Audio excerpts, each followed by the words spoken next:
ñu gis si def amaloon nañ ab lël ci wàllum justice waxtaani xool naka la ñuy def boo jooyante yenn jafe-jafe yi dem na ba am ñi nga xam proposé nañu li nga xam ne moom moo di ñu daal di autoriser li nga xam ne moo di l'avortement médicalisé mais ci kaw ñu violé nit ki wala mu sikk ki nga xam ni parent bu jege la te sëy waru fa am nan nga gisee initiative. waaw loolu day bu ma jàpp ne que féministes yi ñoo sooke loolu rek ñoo fexe ba buruxlu ci ñi yore woon atelier yi ak commission yi pour fësalaat le même refrain avortement médicalisé pour les victimes de viol et d'inceste et cetera. Alors 2016 ba léegi ñu ngi ci ay bras de fer ak ñoom parce que ñun wax nañ la ne nañu def attention ci roy dàq ndax du li ngeen gis ci nasaraan yi rek Sénégal yelloo na ko parce que bokkuñu ak ñoom ay valeur avortement ci boppam yàlla dafa musal suñu réew ba ci wàllu législation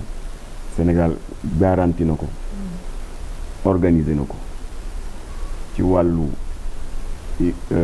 diine yàlla may nañu tamit l'islam wax na ci suñu mbokk catholique yi tamit àddu nañ ci wàllu législation article 305 bu code pénal lu leer la wax dafa ne l'avortement est interdit au Sénégal sauf si après constat d'un médecin agréé il a été relevé que si on laisse continuer la grossesse ça pouvait mettre la vie de la mère en danger léegi l'article 35 du code de déontologie des médecins ñëw itam wax lu leer ñu ne nous médecins nous nous interdisons toute forme de pratique d'IVG interruption volontaire de grossesse sauf s'il n'y a pas d'autre moyen de sauver la vie de la mère que de pratiquer une IVG nga jóge ci loolu ñëw ci la loi sur la santé de la reproduction article 15 voté par l'Assemblée nationale ñoom tamit ñu dëggal li code pénal wax dëggal li code de déontologie des médecins wax kon du point de vue de la loi l'avortement est interdit au Sénégal quelle qu'en soit la raison wala sauf bu fekkee grossesse bi mettre na la vie de la mère en danger ba bakken xaj su boobaa sur autorisation médicale mën nañ ko def loolu la texte yi wax ci wàllu diine yàlla dafa dogal maa ngi ci doon tooñ sax Ndeye Amy Sakho bu AJS association des juristes sénégalaises ma ne ko yéen day seen communication bi am na foo leen di def erreur parce que gis naa ko ci seen flyers yi ci seen prospectus yi ngeen naan voilà jullit yaa ngi ni mënuñu fexe ba juboo parce que effectivement xam nga l'islam dafa am 4 courants voilà y a le courant chafite qui dit que le fœtus est considéré comme une âme bu fekkee def na tant de semaines dans le ventre de la mère la jurisprudence hanafite wax tant de semaines moom tamit lu wuuteeg kii ma jëkk a wax la jurisprudence hanbalite am nu mu ko gisee la jurisprudence malikite am nu mu ko gisee ma ne ko juum ngeen parce que yàlla dafa dogal malgré la diversité des courants yi ne ci l'islam yàlla dogal na Touba Tivaouane Ndiassane Thiénaba Niassène Medina Baye Layène famille omarienne këru diine yëpp dañu ànd manko daal di tënku ci ngiru imam Malik te imam Malik lu mu wax imam Malik ci sukkandiku bi mu sukkandiku ci benn hadis xudsi suñu borom moo ciy wax ak ñun donte le du alxuraan imam Malik ne au bout de la 42e nuit de la présence du fœtus dans le ventre de la maman suñu borom dafay yónni benn malaïka chargé ko d'une mission bu ñuy wax ruuhu rabbaniya qui consiste à insuffler une âme dans l'ovule fécondé de la mère à partir de ce moment chariatul muhammadiya nee na bakken taxaw na te ku ko faagaagal l'islam jàpp ne que commettre nga un meurtre qui appelle une réponse judiciaire léegi ma amoon mbégte gu rëy bi may gisee ni ndekete suñu mbokku catholique yi ñoo gën a radical ndax dafa am benn télévision marocaine bu fi ñëwoon daal di def benn interview croisé suñu diggante ñun Jamra ak bien que bokkuñu woon benn plateau ak benn kàngam ci église bi ñu di ko wax abbé Alphonse Seck moom contrairement ak li jullit yi di wax naan waaw au bout de tant de semaines de présence dans le ventre de la mère roux egsi na ñoom ils ont été plus radicaux ñoom dañu ne dès la conception une vie humaine est engagée te bu ko kenn laal kon ci gàttal aussi ci wàllu diine jullit yi ak catholique yi ñoo bokk benn posture radicale contre l'avortement waaye léegi nag la question se pose de savoir jigéen ñi nga xam ne nattu daf leen dal te dañ leen tooñ qui sont par exemple victimes de viol et d'inceste loolu kenn amul droit seetaan leen de les abandonner à leur propre sort ndax li leen dal metti na ñu forcer la ba ëmb topp ci wala koo xam ne dafa am autorité morale ci yow moo xam bàyyi la wala nijaay seq ak yow ba ëmb topp ci kenn amul droit ne ñi suñu yoon newu ci on doit les assister alors moo tax nag ñun on a toujours eu une proposition une alternative boo xam ne saa wuñ ko waxee mouvement féministe yi duñu sax faale ça ne les intéresse pas mooy ñu fexe di travailler en partenariat avec les orphelinats comme le fait Jamra ñun y a eu beaucoup de cas de grossesse non désirée ñu sollicité ñu naxante ak ku jigéen ki ba mu accepté de se rapprocher ci benn orphelinat ñun orphelinat bi ñuy faral di liggéeyal nag mooy bi nekk unité 11 Parcelles Assainies ñu di ko orphelinat daaray Sëñ Saliou te soxna Ndeye Awa Sadio yore ko alors bu ko defee mu jël la en charge toppatoo la jusqu'à l'accouchement après te pendant tout ce temps duñ la laaj meew duñ la laaj céréales duñ la laaj njëgu couche duñ la laaj sax sa tur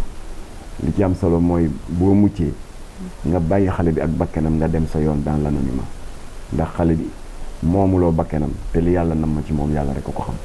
On a réussi beaucoup de cas comme ça, sauver des enfants tout en préservant la dignité et l'honneur de la mère moo xam inceste la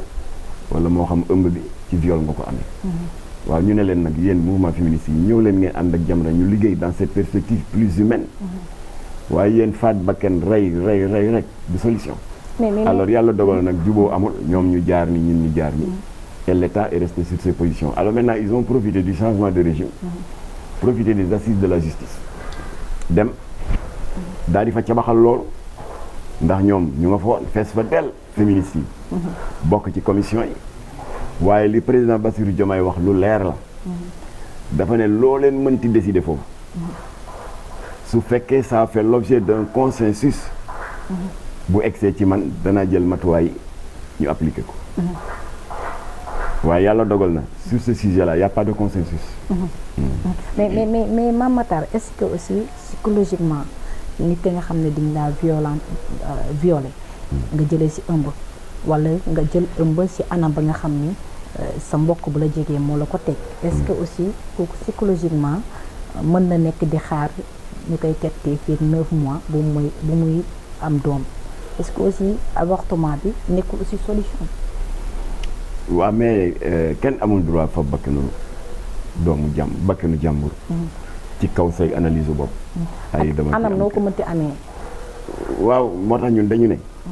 nañu seet ni ñuy sauver bakkanu xale bi ndax boo seetee diine parce que sànq ci affaire législation wax naa dérogation yi code pénal wax ci article 305 dafa ne bu fekkee y a pas d'autre moyen de sauver la vie de la mère waaye l'islam tam dafa def dérogation parce que l'islam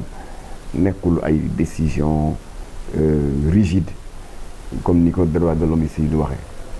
suñu borom bañ na ba bi muy wàccee yonent bi ci jaam yi daf ko jox lettre de mission boo xam ne moom rek a ko am bu daw yaram la daf ko ne wama arsalnaaka ila rahmatan lil alamin yow sang bu tedd bi dara taxul ma wàcce la ci jaam yi lu dul pour fësal sama yërmande ci ñoom kon diine yërmande la l'islam amul ay commandement radical rigide suñu borom dafa sóoraale lu bari parce que xam na ne doomu aadama matul mu daal di delluwaat ni la ikraha fi diin, il n'y a pas de contrainte en religion. Alors à titre d'exemple, tout le monde sait que l'islam dafa tere ku lekk médd, nga daal di réer ci àll bi, nga jógee d'un village dem vers un autre village fekk am na àll bu dox ci diggante bi, nga daal di réer égaré di tourner en rond pendant toute une journée. Dem ba yàgg nga jàdd au détour d'un buisson gis benn médd, moo xam ginaar gu dee wala bëy bu dee wala leneen, te yaa ngi bëgg a dee ak xiif, tourner nga en rond 2 jours 3 jours, mënoo fexe ba gis sa yoon, yaa ngi commencé affaiblir, sa bakken xaj na ci, médd ngi nii, waaye l'islam donte le tere na ko, mais situation exceptionnelle boobu tax na mu ubbi dérogation. nee na may nañ la nga jëfandikoo ko pour rester en vie.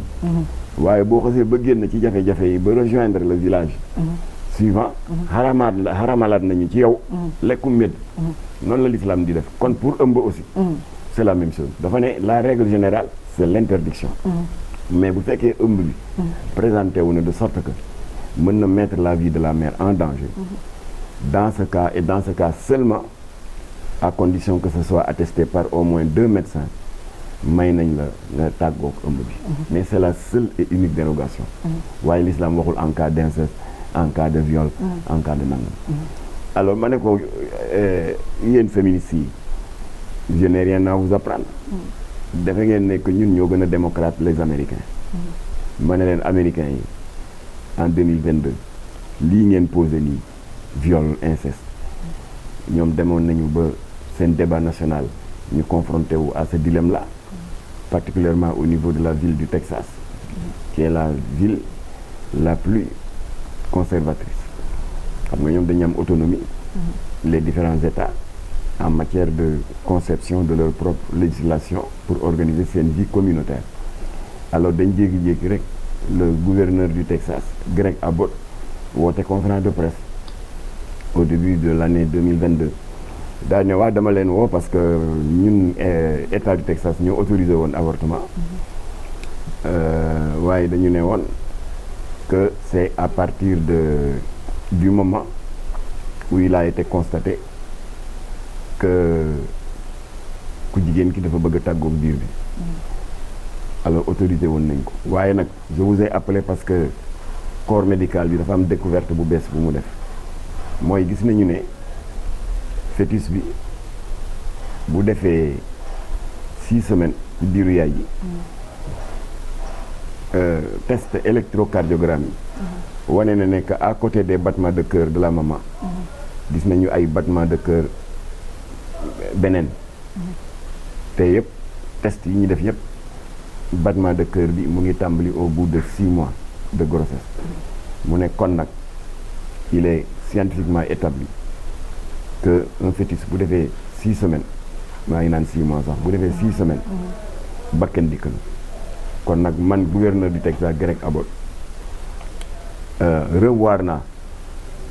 décision ba ma fi jëloon, jox jigéen ñi la latitude de pouvoir avorter quand elles le veulent. ba tax na léegi la nouvelle loi mooy lii, bu kenn amatul droit avorter dès l'instant que fœtus bi am na 6 semaines de présence dans le ventre de la mère. Or 6 semaines ñaata jours la, parce que une semaine 7 jours la. 7 jours, ouais. donc 6 fois 7 42. or sànq ci l'islam imam Malik ginnaaw bi mu sukkandikoo ci chariatul muhammadiya lan la wax? au bout de la 42e nuit am na malaaka buy ñëw insuffler au fœtus une âme, parce que mission mu ngi tudd ruuxu rabbaniya, et à partir de ce moment bakkan taxaw na. 42e nuit ça fait 6e semaine. alors Greg Abbott, le gouverneur du Texas, nee na médecine actuelle bi en cette année 2023 parce que ci la coow loolu amoon, nee na fœtus bi bu amee 6 semaines rek battement cœur bi ça commence à être perceptible, kon bakken la. kon à partir de 6 semaines ku fi avorté ti rek la loi de l'état du Texas considéré ne que da nga faat bakken te dinañ la àtte comme ku faat bakken. alors mouvement féministe yi nekk États-Unis yëpp jóg mobilisé wu dajale xaalis bu bari daal di fay ay avocats yu xarañ pour ñu attaquer au niveau de la plus haute juridiction cette décision du gouverneur du Texas. waaye ba ñu demee ba vers septembre le verdict est tombé. La haute juridiction non seulement dafa dëggal li nga xam ne moom la gouverneur Texas wax nee na fœtus bi bu amee 6 semaines bu ko kenn laal. waaye daf ci yokk ne même si la grossesse est consécutive à un viol ou à un inceste. ñoom américains yi ñoo loolu. même si la grossesse est consécutive à un viol ou à un inceste dès l'instant def na 6 semaines te science bi démontré ne que bakken taxaw na. ku ko faagaagal jàpp na ñu nekk y a commis un meurtre qui appelle une réponse judiciaire. voilà moo tax nag ma ne kon ak féministes yi li ci sës. nañu wut solution. comme que ndey li leen intéressé mooy sauver son honneur parce que viol laa ko amee wala sauver son honneur parce que sama benn nijaay wala sama baay moo ma ko teg. alors nañu wut une solution. qui va arranger les deux côtés. mooy fexe ba dignité ndaw si. sauver. fexe ba bakkenu xale bi boo ko kenn laal. alors ma waxaat la ko mooy le partenariat avec les orphelinats. pour fexe ñu defal leen un encadrement gratuit et anonyme. kenn du la laaj carte d'identité kenn du la laaj tur. kenn du la laaj meew kenn du la laaj céréales kenn du la wax nga cotiser pour jënd ay couches. ba nga mucc soo muccee ñu ne la demal kenn xamul seen waa kër ak seen mbokk kenn xamul dara ci li xew kon ton honneur est sauvé waaye xale bi na nga ko bàyyi ak bakkanam mais les mouvements féministes rejettent. kon si tënk daal nee nañ daal rey rek nañu rey xale bi rek.